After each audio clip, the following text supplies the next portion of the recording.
ladies and gentlemen, and welcome back to the UK League Championship. We just had XL stomp over Enclave. Sorry, I had a complete brain fart. Crush, murder, destroy. It was pretty brutal. They took every structure in the game, didn't drop a single one themselves. They completely looked on fire in that game, and that's XL looking nice and scary coming out of that. What really concerns me is I don't think it's Enclave as such being bad, because they had some good plays. They had some really good notion for when the Baron was being done to check it.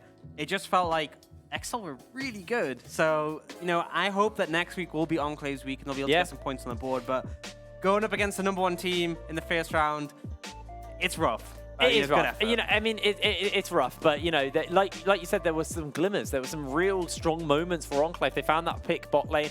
I really want to sing some praises about Raisins, man. Like, that dude's Lux. Like, he was finding the crucial bindings. Yeah. That one final spark, it's completely redundant because of the fact he landed like an incredible Q to set it up, and they just murdered him faster than he could press R. He was just flexing. He was just like, you know, you're already dead. Sending a See you message. later. Shine some lights. On the other side of the rift, we do have Kasing as our MVP coming out of that game. This guy here, 3-0-10 KDA.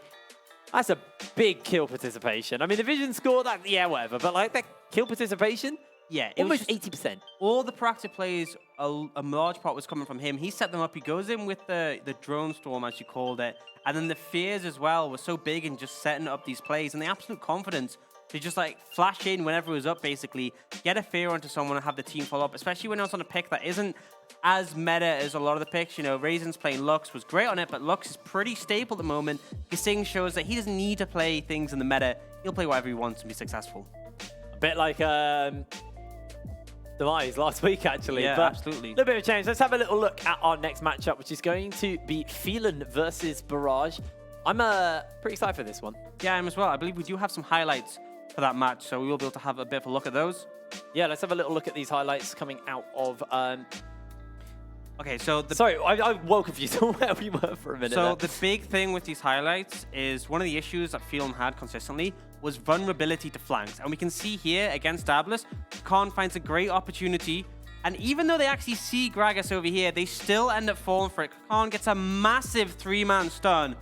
And this was the beginning of the end for Phelan, that team fight. And this isn't just the only instance this has happened. We've made a highlight consisting of clips where Phelan have not respected their flanks. And this is the first one up against Dablis, and it was not pretty. And the thing is, they were ahead in this game, and this is from the same game. Another situation, if you look on the minimap at the bottom right, some pings come out, there is a ward behind them, and yet still Phelan with that Baron buff.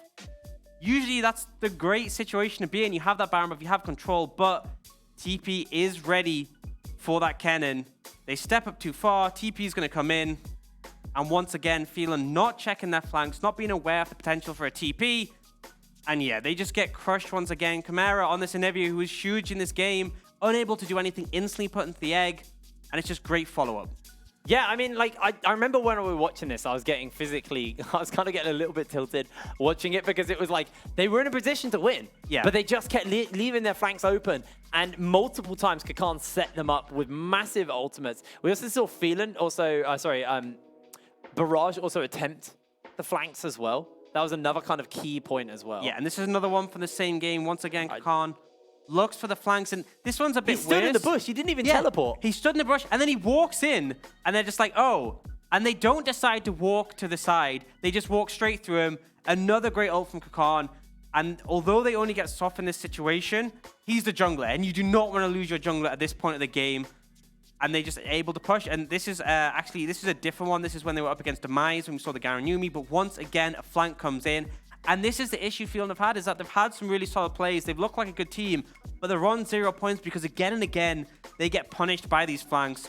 Great moves in coming out from Vixen and Hidden. And then Roxanne on that Garen, we had so much to talk about from his plays, but a lot of it was the ability for his team to collapse on the enemy team. Achu can't get far enough away. And once again, falling prey to it. And this is another situation, does start off with a bit of a back and forth. And although that looks like an engage from the front, there is more going on here. It's actually Zyko on the Nico who respawns, and then he comes in from a TP. So you see the team fight seems to be going pretty good for the side of Phelan. They actually start to force Demise away, and the TP comes in from that Nico, runs straight in, And then it's just a huge Pop Blossom that comes out. Yeah, takes out one member scary. instantly. Yeah, takes out one member instantly and then CCs the other. And I mean, this is the key thing as well about this is we look at Phelan, they actually have been playing very well.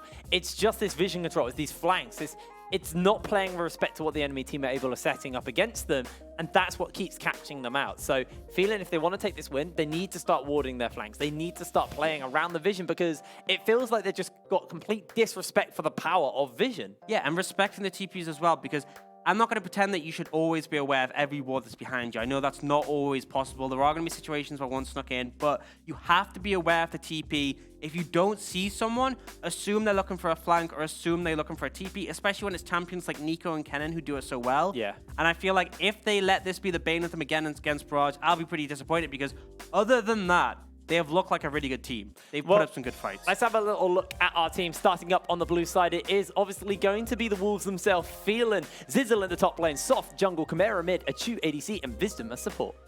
Yeah, so that was the roster who have suffered from those flanks, but looking at the other side, it is Barrage. Zergoff in the top lane, Monk is in the jungle, Diva mid, Jacka, Maka ADC, and Fastleg as support. Yeah, so both of these rosters, a lot of talent in them, but both in 0 points. Yeah, it's all to play for at this point. One of these teams will be walking away, separating themselves from that 0 point kind of pack that are currently compressed at the bottom of the league alongside with Envision. And there's another one. No, there isn't. There isn't. It is just these three. Yeah. So this is actually really key because I know we're only on week 3, but we are looking towards relegations as well. And getting an early start above the other kind of bottom teams is going to be really key. Because remember as well, a lot of people are kind of touting Barrage as being one of the top teams, a team who could potentially make top 4. We're coming into week 3, they're on 0 points. And I mean, there's still a lot of weeks to go. There's a lot of time for them to get that climbing going. But yeah, I mean, one of these teams has to get a win. Yeah, do you just want to say it is obviously Phelan on the blue side, Barrage on the red side. The yeah. graphic is just mixed up, so we'll change that round. And something to note for people who weren't there in the champion select in the last game, Kiana, Mordekaiser, and Yuumi are all disabled due to some pretty heavy bugs. So if you don't see them in the draft, you're thinking, wait, why aren't they picking Yuumi?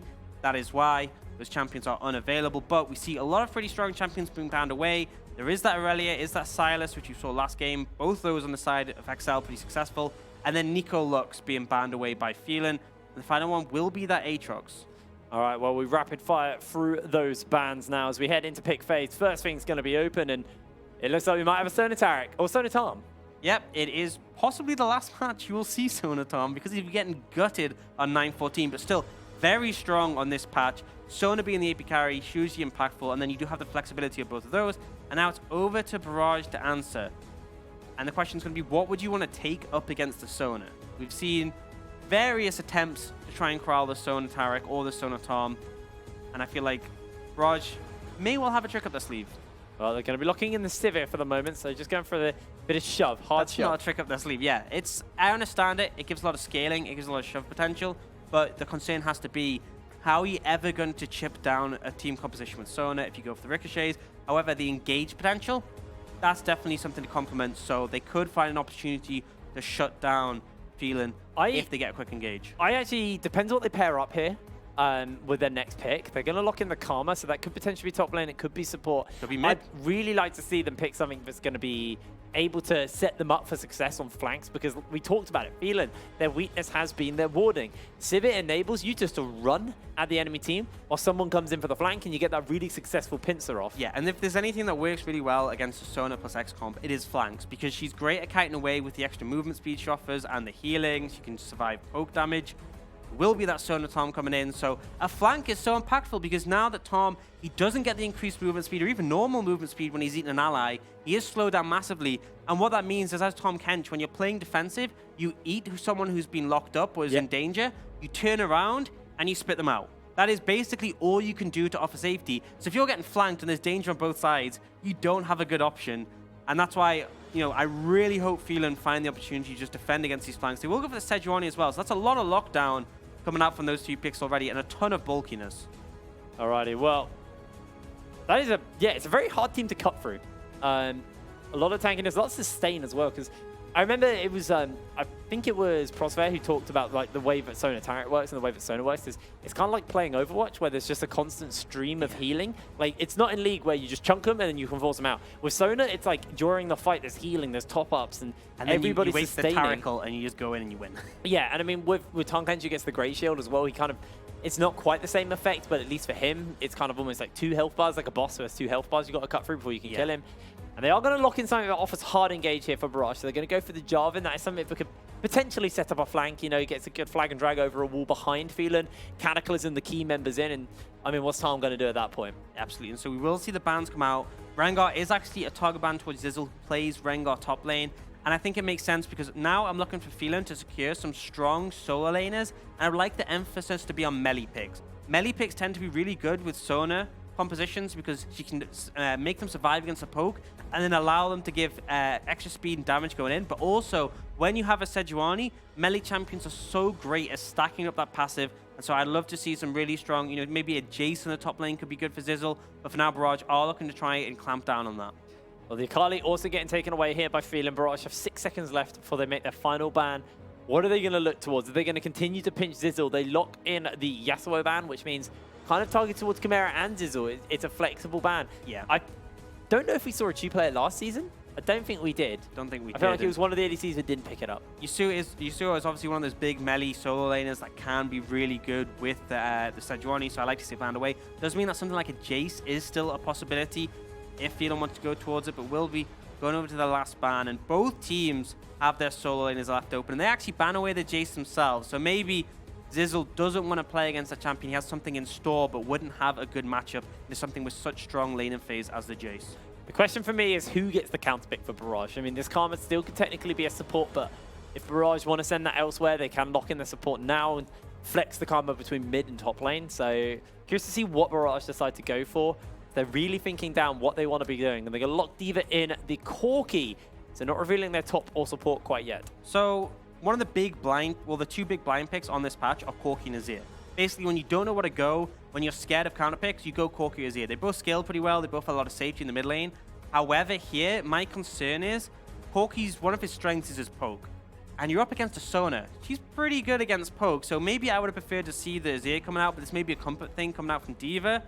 And then we are looking over to Phelan, so we have now technically a hybrid melee range champion, but definitely going to be monstrous if he can sort of find flanks. Because although we talked about how Phelan with the composition were vulnerable to flanks, we're looking at a very backline focused comp from Barrage. They have this Sivir, they have these Corki. You need to get on top of these champions to punish them. Well, I worry where's Phelan's damage coming from at the moment, because it doesn't feel like they're completely spread out, and they're actually looking to lock in the Renekton.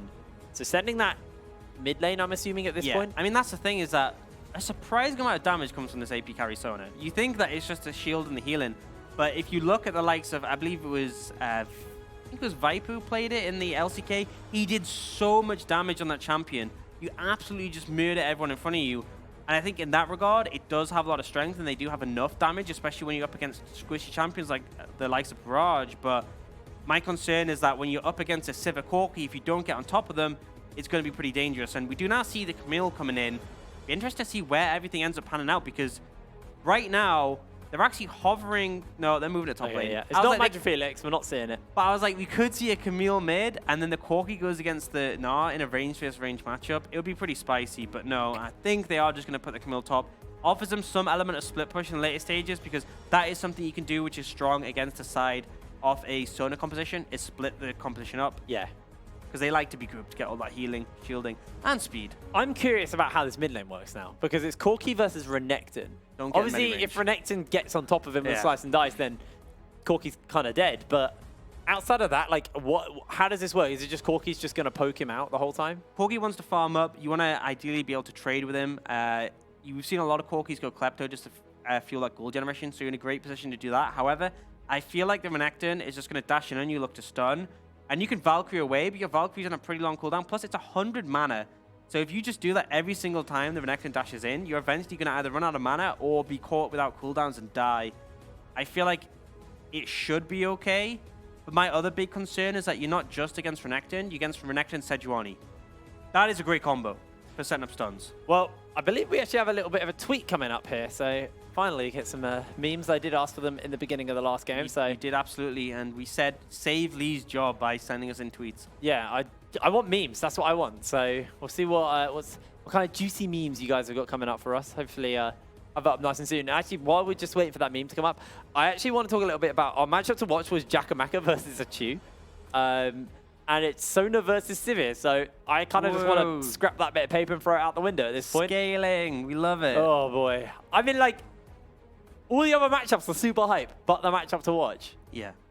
I mean, I think it's a lot on the burden of the side of Barrage in the solo lanes to have pressure early, because I think you can't just leave the Corki to poke you out and farm you for Klepto stack. So I want to see this Renekton being proactive, getting things done. And the same with the Gnar, because Camille is a bit scary if she manages to scale up. So I do want to see Zizzle try and get some damage down the early game. Well, we take the Summons Rift for Phelan versus Barrage. Both of these teams on 0 points. Everything to play for. As Lee losing his job is unacceptable. I know. I also agree on that. I agree. There we go. Yes. Do you want me the second one? There you go. Sendo made it so hard for Enclave to make plays. If you want to fight, you have to go against Sendo, who's pretty much a raid boss. Well played him. Yeah, he was so bulky. I just feel like there was no real way to cut through him. And then it's not just like it's a Maokai or something who's super tanky. He was also putting out a ridiculous amount of damage. So yeah, absolutely agree. I feel that tweet doesn't count because you didn't put the 0 in Sendo's name. Spelled with a 0. Sendo. Thank you for that. There you go. Is it not Send0O? Send0O. Oh man, we've been calling him wrong by the wrong name this whole time. We're useless. Yeah, I know. Well, does that mean Zizzle is Ziz3L? Yes. Okay, thank you for clearing that up. And you got Berg Zergoff.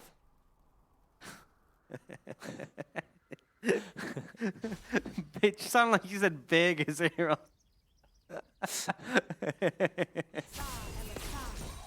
Like full soft. He's fully soft. Yeah, you're not right. You're not wrong. Bit like the not right actually. You were right the first time. Oh boy. Did you see the lanes starting off? Pretty standard. This is the one I'm interested in the mid lane. You don't often see Renekton vs Corki. You actually see Monkeys potentially looking for a gank here. He's on a ward though. Yeah, and the Hyper does get procced. Although Monkeys still stepped into that bush. Zizzle about to get Mega though, so it'd be pretty hard gank to pull off. Monkeys will just go for a cheeky invade into Soft's jungle here. I do believe he was spotted out. Yep. This might be a bit of a scrap as Chimera looking to roam up, and Monkeys, he's just gonna peace out. He doesn't want to risk it.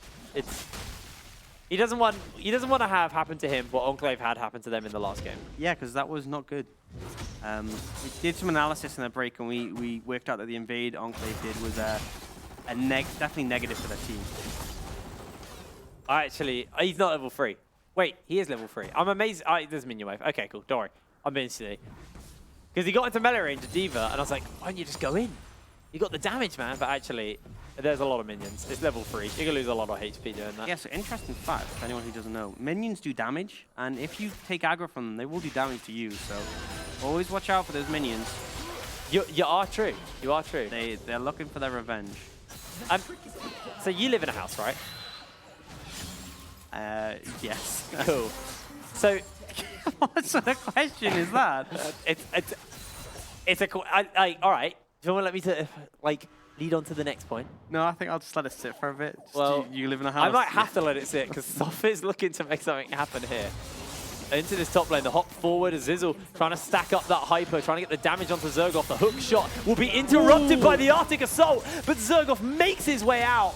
Not going to fall today. Zizzle unable to find that kill. Yeah, you could see the plan coming out from Zergoff. He wanted to stun Soft on the tower, and it could have worked, but Soft reads it, manages to interrupt the hook shot, and then it's just easy flash picked up. And now, this is a lane that Gnar has the advantage in early, especially if Zergoff isn't able to jump on him. And now without a flash, you can't go in on this Gnar, because once you go in, you're not getting out again. And it is a very dangerous game to play, so a good lane for Soft to gank, and a successful one at that. A little bit of light trading here, but like we said, it's a Sona, it's a Tarm, it's a scaling lane. Yeah. Anyway, you live in a house. We have established that. Yes. I assume in your house you have a kitchen. Yes. Okay. Have you got like any kind of, I call it like the middle class useless kitchen stuff? Like normally you buy it from Lakeland. Do you have any of that in your house? Like I have a apple slicer, all right? I have one of those. It's not a big deal. But it's like a circular apple slicer. Yeah, I have one of those. And you put it on the apple and you Yeah, I slice know, down, and I it have one of perfectly those. cuts and cores the apple. It's so useless though. No, it's not. You use it to core and slice your apples up Yeah, conveniently. so does a knife. A knife does that. Yeah, well, when you say it like that, a knife does a lot of things. So why have anything else in your kitchen other than just a knife? Well, a knife You can isn't just gonna... stab something with your knife and go, you just eat it. Yeah, but you can't cook with your knife. Why not? Oh, I mean, to be fair, there was that like 1,000-degree knife channel for a short amount of time. Exactly. You know, it's functional. It's just you're limiting yourself with your poor imagination. I'm the sort of person who would play things like Garen Yumi and use his knife to cook his food. And you're the sort of person who just sticks to the meta stuff. Hey man, we did Nico Lux. True, that is disgusting. That was really unfair. Like we also have one of these. It's like a rubber. It's just a rubber thing. Oh, it's like and you put it on the yeah, it's on like the an pan oven so mitt. you don't burn your hands. Yeah, we have two, but we never use them. And my mum hates them.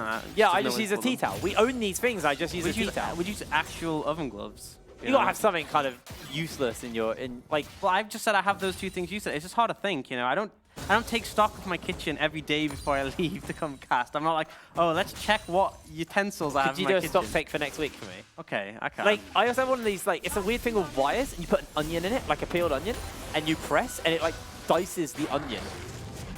Weird. It's really weird. I have like a garlic crusher thing. But Yeah, I've got one of those. I don't think that's Although I allowed think to. that's fairly normal.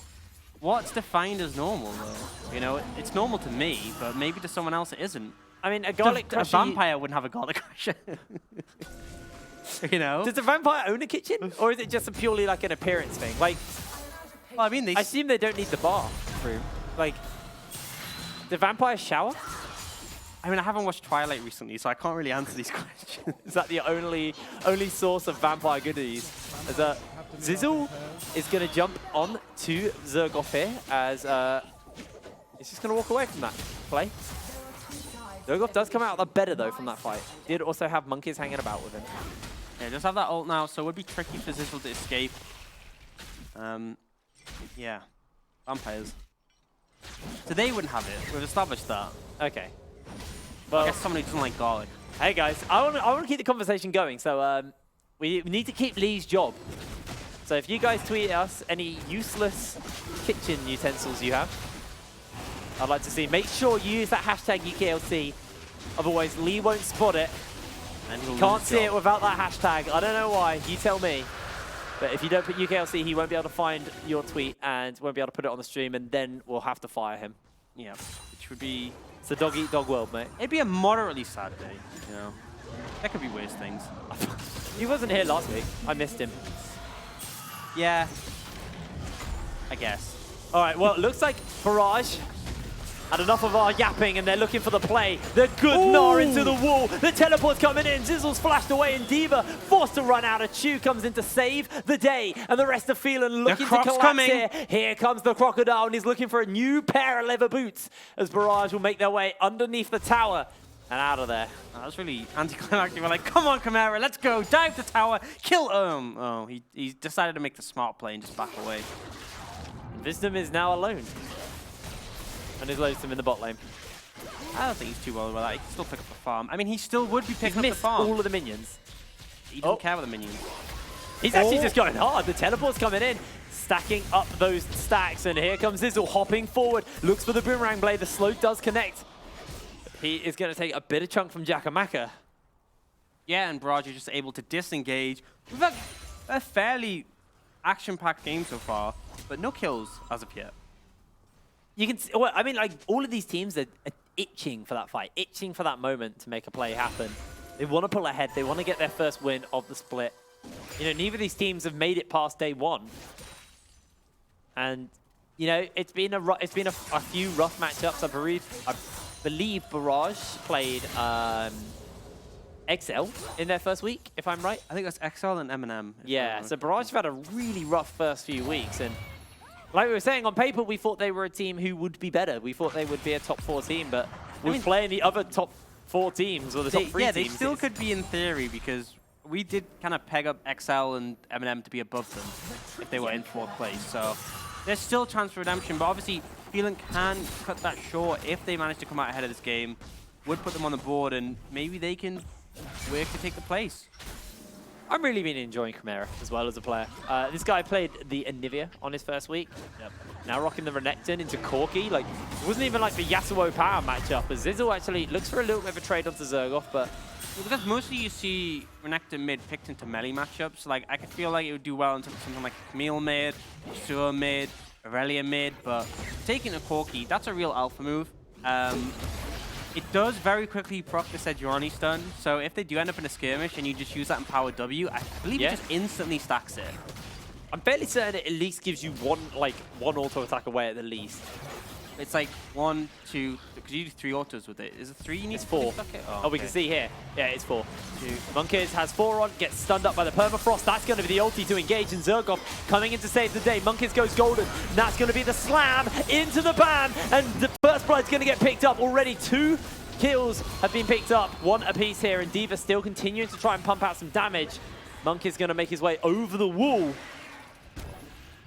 Yeah, no man at Jack and Mike actually TP'd in though, but on the boss side, Fastlane goes golden. He's going to get licked and taken down. Wisdom looking to pick up this kill. He's buying out time. The heal is going to get used. Wisdom uses his great health to survive the tower shots, and Zergoff disappointedly throws away his saxophone at his bot lane. And that's the thing, is that they called in Jakamaka to TP. All he really did was scare Chimera and Soph away, and in the end, they lose Fastlane for it, and actually a couple of tower plates as well, so going pretty favorably towards Phelan in that last engage. And they are now 1,500 gold up, which I ain't going to complain about if I was them. Well, Monkeys tried this earlier. Now he's going to give it another go. Try and get his hands onto this Rift Herald. Yeah, you can see that Soph is heading up that side of the map. Maybe thinking Monkeys might go for it again. And last time, that was what started up that big fight. It was a fight over that Rift Herald, and now Stopwatch no longer available for Monkeys, so in a similar situation, he would die a lot quicker. Oh, he is in a similar situation indeed. Fastleg's coming over the wall. Soph steals away the Rift Herald, and Zizzle makes his way in to pick up that eye. The permafrost comes down, and Monkeys will fall to Soph. That was well played by Soph. Manages to steal away the Herald, and then good move from Zizzle to shut down Monkeys. Just, you know, it's like that old saying, if you try something again and again and expect different results, then, you know, you end up running it down. I don't think that's exactly how the saying goes. But it's close enough. Adapted. It's, you know, it's an adaptable saying. It's a 5-man stack by Phelan. That's what it is. They summon out the Herald, and they are just looking to pressure into this turret to see who gives over the gold. As maybe looking to just give Chimera as much solo gold as possible. He will be able to pick that up. Yeah, and I think you need it because there has been a bit of a CS discrepancy in mid lane. Chimera hasn't quite been able to find the pressure on a D.Va, and as a result, D.Va's been happily farming up. Their extra gold would go a long way. Infernal, the second dragon picked up by Phelan, and they really are starting to get some momentum in this game. I'm getting pretty concerned because when that Sona starts to come online, when they start grouping up, there's not much that some poke from a Sivir and Corki will be able to do. Fastleg now hanging around with Monkeys as Chimera gets the stun off. Doesn't commit for the kill, just chucks a bit of damage away and slices and dices to clear out the minion wave. That plate will not fall for D.Va. Though, yeah, which is pretty big, and there's only 35 seconds left on those plates before they go down. And both mid lane towers are barely an auto attack away from giving over an extra 160 gold. And Chimera opts to go check the river, so he may actually lose his. Might just be losing out on this gold as Chimera holds the line for the moment. That should be the plate falling off. Doesn't actually give any gold over, though, to D.Va, as the plate did just fall out of range. Yep, so I guess those second plates will just not be taken down. Oh, 3, 2, 1. Not going to happen as the plates have finally fallen off. The gold lead starts to settle. The dust is settling here. A 1,800 gold lead, sorry, has been accrued by Phelan. Mainly from the plays on the map, really, more than the plates. They've been getting some kills, getting some Drakes. Overall, a good start for Phelan. A Yeah, team absolutely. who, you know, again though, we highlighted they've been playing well. It's their warding has been their weakness. It's these flanks that have been left open to them. That has been the weakness. And you know, we're seeing Phelan almost not playing out of character at the moment. However, they have been a little bit more proactive with these flanks. As you can see, Monkeys gets spotted out on a ward. D.Va making his way over with that package, and Zizzle closing it in on that Mega Gnar. So Does if he this can count get as that, a flank? it is a flank. Technically? It's a tower dive flank, but it's a flank. It's a scary flank to pull off. That's going to be the Valkyrie to D.Va. So he's going to make his way back towards the mid lane, and I think it was too dangerous. Tower diving a Gnar who's about to transform is just way too dangerous. Yeah, especially when they weren't aware of exactly where Sop was. Sejuani getting pretty tanky now and a lot of CC, so not a champion you want to tower dive against. Boomerang and Blades are doing a lot of damage. Jakamaka still not quite got that Essence Reaver. Tongue Lash will connect him to fast legs. Does so much damage. It is actually a bit silly. It's actually really silly. And that's why it's getting nerfed next patch, so that's time. And I think the big thing as well is look at the farm on Wisdom. He's ahead of Sivir. So normally when there's like a Sona Tom lane, the Tom takes a CS, the Sona waits until the upgrade item before she takes a CS, and what will usually happen is the enemy AD carry will end up pretty far ahead of, I mean, maybe equal to their combined score, but usually because of the extra pressure of having double ranged, you have a bit of an advantage. But here, they're like 40 CS up, 50 CS up. They're looking for the play, though. Jakamaka does have his ulti, but he's a little low on HP. Teleport coming up in a moment, so maybe he's just looking to get that base off as soon as possible.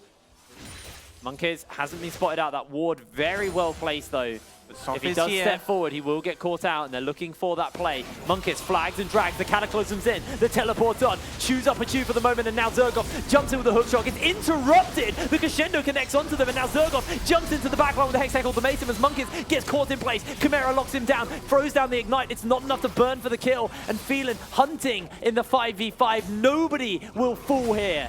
Yeah, nobody goes down, but low health bars on the side of Barrage means they will have to give up this bot lane tower. With Zizzle still mega, there's not really much you can do to defend, so definitely advantage again over the Phelan. They're really starting to put the work in on this game to get a goal lead over Barrage.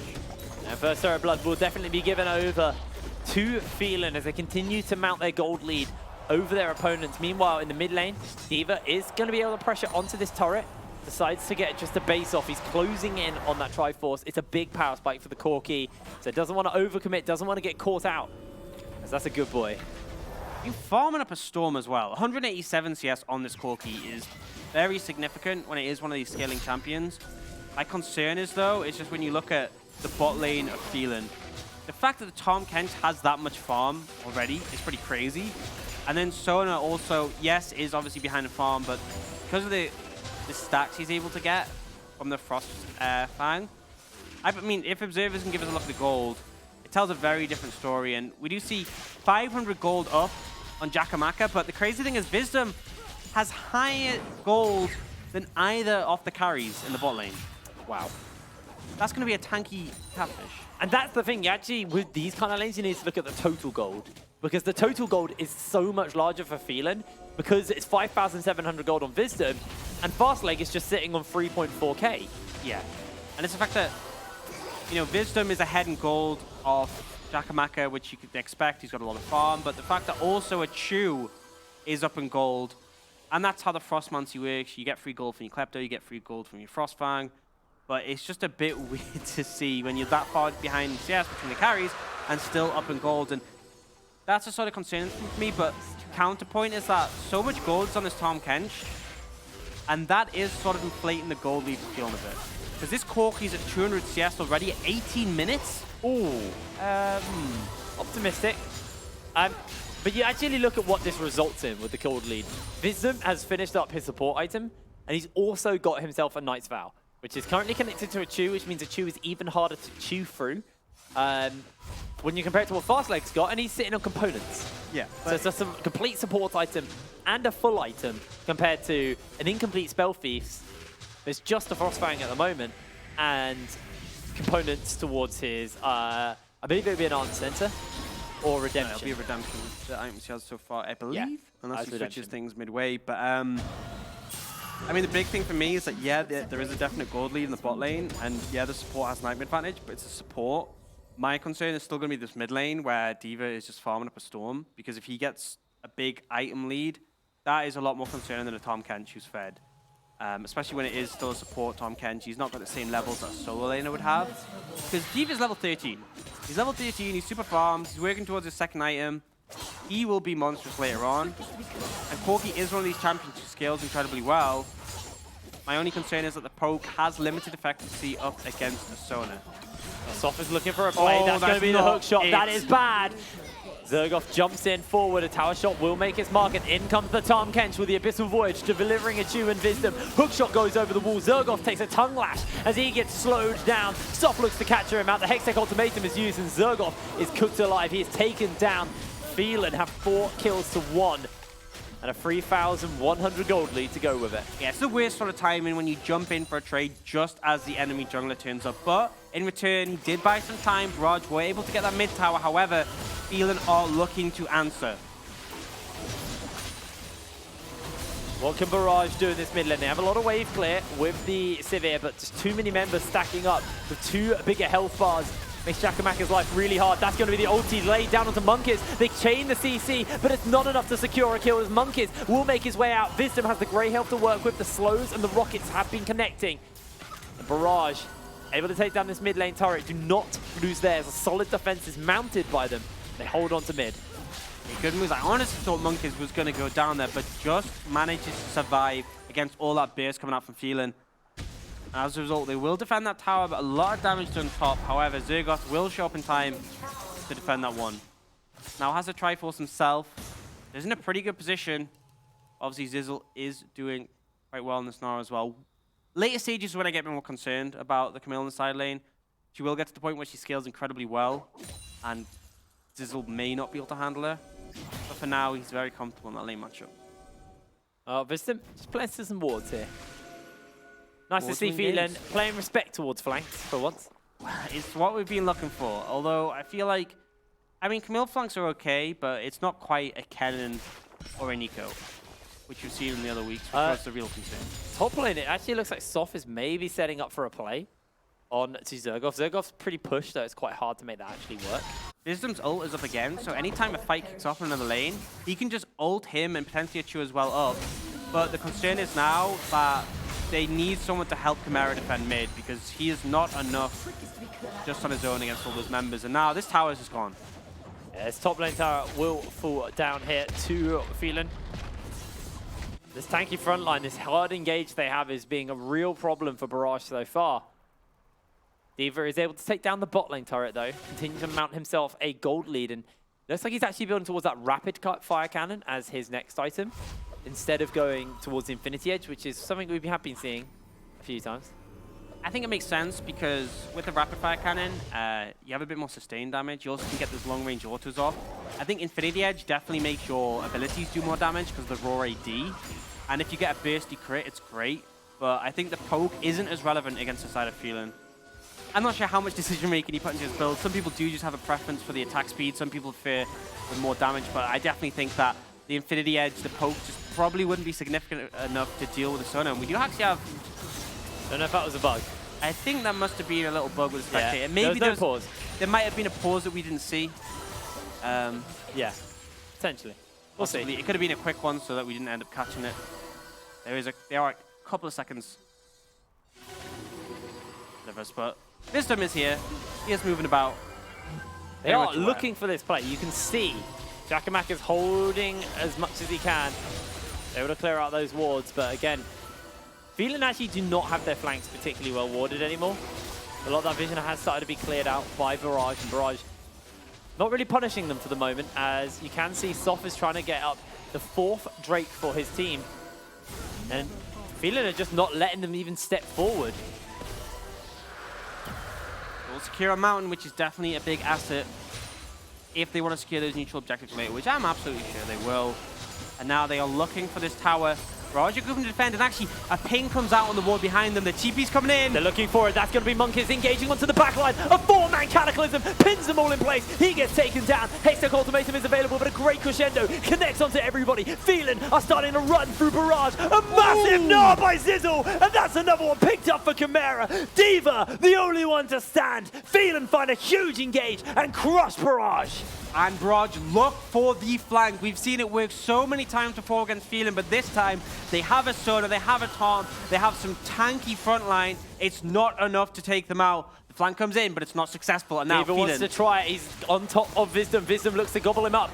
Valkyrie's away. That's going to be the Devour. D.Va finds the kill, though, onto Wisdom. Baron is still being aggroed up. He's doing a lot of damage. 4k HP. Soft is trying to get the damage in. The Phosphorus Bomb connects. D.Va jumps away, instantly cleanses out. Baron continues to be aggroed here for Phelan as they will take down this objective. The Phosphorus Bomb was so close, but it's not enough. Phelan find Baron. They do lose one, but it doesn't matter. They're able to put pressure now down anywhere they want.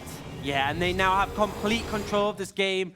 D.Va did as much as he could there to try and keep the hopes alive, but there just simply isn't the damage. And the big thing there was that Achu could heal up his whole team on the back of this Sona. So feeling a fairly safe Baron, and they are now in a great position to start taking down objectives. Chakamaka picks up the red buff. We now see the rapid fire cannon finished up for D.Va. So once that Infinity Edge comes through, he's going to be able to do some serious damage. Yeah, but my concern is that there's no one he can really burst on the side of Phelan. The only person is the Sona, and realistically, if you're getting on a her, then one of you's in the wrong position. And everyone else is pretty bulky across the board for Phelan. And I just feel like you're not afforded the time to cut through people because he was pumping out a lot of damage in the last team fight. You saw the health bars of Phelan went low, but it just wasn't enough to kill anyone, and then the Chu just heals them all up. And that's Goku's on. Sorry, what? Where did he go? Straight to the death chamber.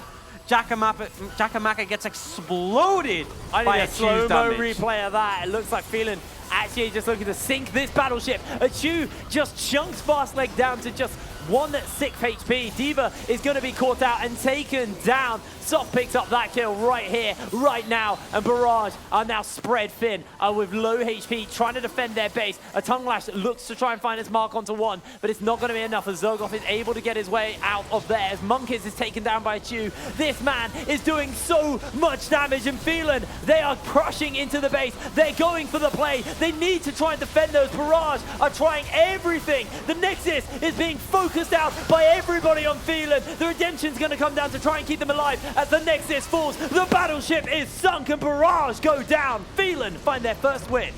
And what a performance from them. They are finally on the board, and the flank came in once more, but it was not enough to take out Phelan. They grouped, they prepared, and it was a great ult from Zizzle on the back end. And remember before the game, you were a bit concerned about damage? Yeah, I'll take that statement I think back. you can believe in the sort of damage now. He one-shot him. He just, like, literally straight up one-shot. What's the counterplay? What do you do? It was the Lich Bane with the Archangel. That was dirty, dude. That was really dirty. I hope that Chu has a shower on hand because I think he needs one after that dirty play. Woo. Wow. All right, well, I'm not going to doubt you ever again on that. Thank God Tom Kench is getting nerfed. Yeah. Because that was horrible. And all they need to do is just remove Sona from the game. And that won't happen again. But right now, Phelan absolutely putting things to work. And I like to see that they knew that the TP flank could come in. They were aware of the possibility of it, but they drafted a composition where there's no good backline target to look for. Sona's the only squishy one, and she obviously gets gobbled up by the Tom Kench. Everyone else is just pure muscle tankiness you can't jump on. The Sejuani too bulky, the Renekton, he's going to jump on you, and then the Gnar, when he hits Mega, you saw what happened. So I like that they put themselves in a position where they couldn't be punished by flanks, and as a result, they got their first point. So, well, with that, Phelan were able to get their first win of the UKLC, but we're going to cut to a quick break, and when we're back, we'll be back with our matchup, the Hell Classico 2.0 Demise versus Diabolus. So don't go anywhere. It's going to be flaming hot.